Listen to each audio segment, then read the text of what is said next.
The purpose of this video is to show you some ways you can use boom cards during distance learning.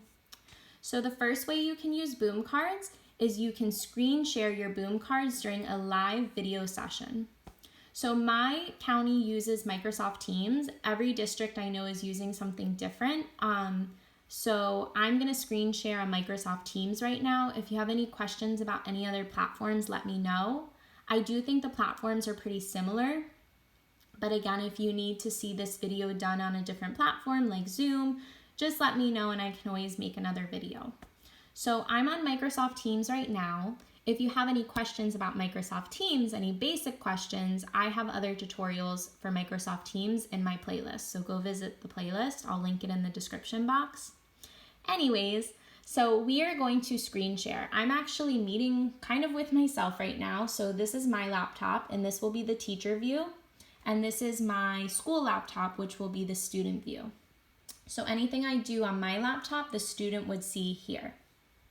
So we're gonna screen share, and I have a boom card already loaded, but how you would obviously load the boom card is that you would be in your boom card library and you would click on a boom card you want to share with the student and screen share it with them. I'm gonna make a suggestion here. I really suggest if you're on Microsoft Teams that you use the Microsoft Teams app when you're meeting with your students instead of the web browser. I know you can use the web browser, but if you use the app, then you can actually keep an eye on your student while you're sharing your screen with them. So this is actually the student, what the student would look like. I know it's me there, I'm waving, but this would actually be the student. So while I'm using the boom card, I can actually look at the student. So I can keep an eye on them, I can see what they're doing, I can see their mouth formations. If I was using sign language, I could see them signing to me. And likewise, I highly recommend that the student use the Microsoft Teams app because then the student can see the teacher while you're screen sharing. So this way, if the teacher needs to sign, so if you can see me, there's me doing the love sign through my computer. So it definitely makes it more accessible for students, specifically students that are deaf or hard of hearing, if you use the Microsoft Teams app. So anyways, I'm on the Microsoft Teams app, I'm screen sharing my boom card. So as you can see, the student can see my boom card. So the first way you can use boom cards with students is expressively. So you can give them a direction or ask them a question and then prompt the student to give you a verbal response. So even though this boom card says find the triangle, right off the bat when I'm screen sharing, the student can't click on anything. The only person with access to the boom card is me on my end. In a couple minutes, I'll discuss a way that you can give the student access, but for some people it might not be feasible. So if that's the case, then I want to share this way first because it's been really effective for me, especially in the beginning of distance learning. So if I ask the student, find the triangle, the student might be pointing to the triangle, but if you look at my screen, I can't see what they're pointing to, whether with their finger or with the mouse. So some ways around this, number one, having a parent present. So if a parent is present with the student, whatever the student points to, the parent can let you know if the student got it correct. So the student can say, or the parent can say, oh, she picked the triangle, or oh, great job, letting you know that the student got it correct. If the student picks something else, the parent can let you know, oh, she picked the star, or oh, she didn't get it correct. So number one, having a parent there, if possible, would be very valuable. That's not always feasible though. So if you're doing this with a student who's by themselves, you can ask some prompting questions to see what they're pointing to. So sometimes with my students, if I can't see what they're pointing to, I might ask them, oh, what color are you pointing to? Or is it on the top? Or is it on the bottom? Or I might highlight an answer and then ask them, is this the triangle? Is this the triangle? So there are some great expressive goals that can be practiced through doing this. You can do yes/no question, work on colors, work on positional phrases. So again, doing the boom cards expressively is one way that you can do them with students while you're screen sharing. So again, if I picked another boom card, I might say to the student, which is the smallest? And obviously I can't see what the student is pointing to, but if I highlight this card, I can say, is this the smallest? And then the student can tell me yes or no. And I can even see their face here. So even if they don't say yes or no, if they're shaking their head, I'll be able to see it. So again, we are screen sharing the boom card and doing it expressively. So now if you would like to give control to the student, you can do that. You can make it so that the student can select answers on their screen and you can see what they're picking. It's called remote access or give control. I actually did a separate video on this and I'll link that in the description box. So I'm gonna briefly go over it here, and if you need more information, see my other video. So how you would do this with the student, and this would be more of a receptive activity then because they would be picking the answer, is you're gonna move your mouse all the way to the top of the screen. So when I do that, I don't have to click on anything, but this bar comes up and this option to give control comes up. So if I click on the give control button, I'm gonna cover the student's name, but you can see that if I drop down, I can select a student to give control to. So I'm gonna select that student and give her control of my screen. So I am now giving the student control of my screen, and it's really neat because if you see the HS, that's me. So I can use my mouse to do things. However, now the student can use their mouse to do things. So if I say, oh, feed the yellow monster the donut, the student can feed the yellow monster the donut. Or if I say, where is the cookie? The student can show me the cookie or show me something red. The student can show me something red. There's lots of different goals you can work on receptively by doing this. So again, we gave the student access, we gave them remote access over the screen. This does not mean that you've lost your access, you're just giving them secondary access. So we're doing this through screen share and through remote access or give control. See my video on how to do remote access for more information about this. I'm not gonna go too much more into it, but I wanted you to know it's an option. All right, another way you can use boom cards with students is that you might not be able to screen share the boom cards for whatever reason. Sometimes screen share doesn't work, tech things happen all the time, so I like to give you a backup.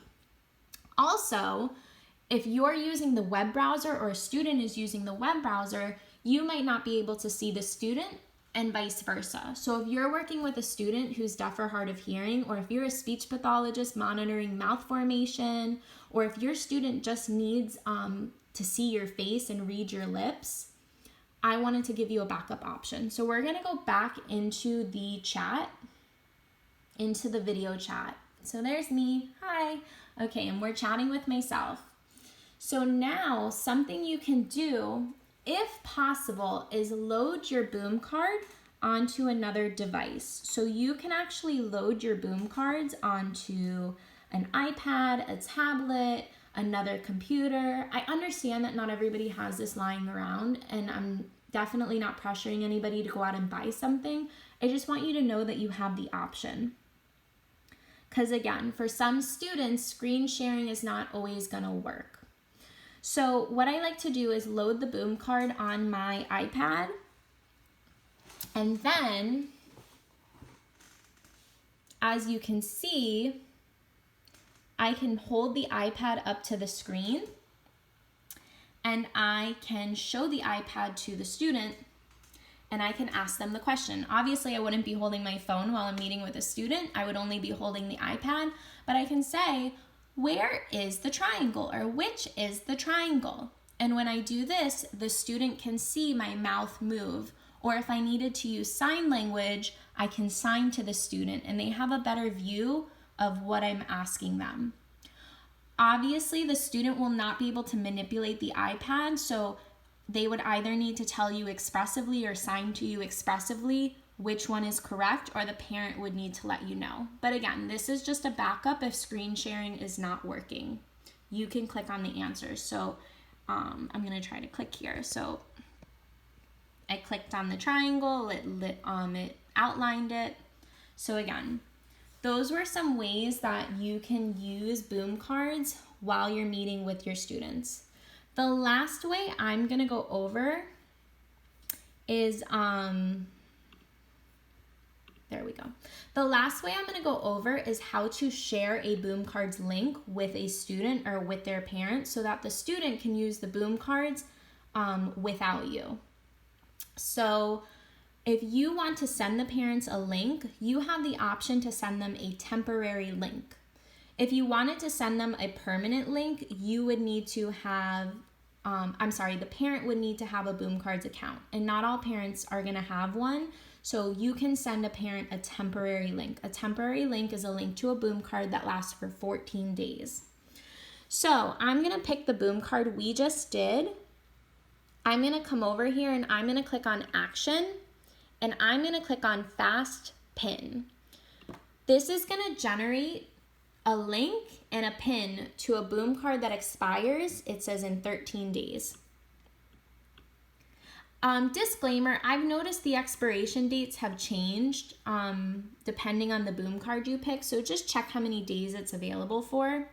But the point is that FastPin will give you a temporary link that the student can use for some period of time. So I copied my link, and I'm actually gonna write down my 4-digit PIN just so I don't have to come back and look at it. All right. So now that I've done this, I have the option to either email this link to the parent. So I can send the parent an email and paste the link and the pin in the email, or I can post this link on my class page. So that's actually what I'm gonna do right now because I want to show you how the student would access it from their computer. So I am gonna go into my class page, which I already have pulled up. My district uses Canvas. I am gonna go into an assignment. If you need more information on Canvas, check out my playlist. I have tons of Canvas videos. I'm just gonna create an assignment called Boom Cards. And here's where I'm gonna paste that link we just copied. So again, we went to action, we went to FastPin, we copied this link, and we are posting it in our Canvas class course. Similarly, you would post this link in an email if you wanted to send the parent this link by email. I'm gonna put the PIN, which is NMQ6. I'm gonna make a disclaimer, expires in 13 days. All right, so my link is there, my PIN is there. I'm gonna go ahead and save the assignment. So now if the student goes to Canvas, my class page, or wherever you sent the link, they should be able to see it wherever you posted it. And when the student goes to that link, they can use the boom card. Keep in mind, the student might not be able to use the boom card independently, so their parents still might need to help them, but at least now they have the option to do the boom card at a more flexible time that doesn't need to be during the live session. So this is great because you can send them things to do during the week. If you do something in the live session, you can send it home for the parents to reinforce it. And they can practice boom cards, which is gonna make them more comfortable with the technology. So just to wrap it up, we went through different ways you can use boom cards. We talked about screen sharing, expressively and receptively. We talked about using a device as a backup to show students the boom card while you're meeting with them. and we talked about how you can send them the link. If you guys have any questions, please let me know. This was actually an update to an earlier video. Now that I've learned some more information, I wanted to share the new information with you. Leave me a comment, let me know what you need. I'm here for you.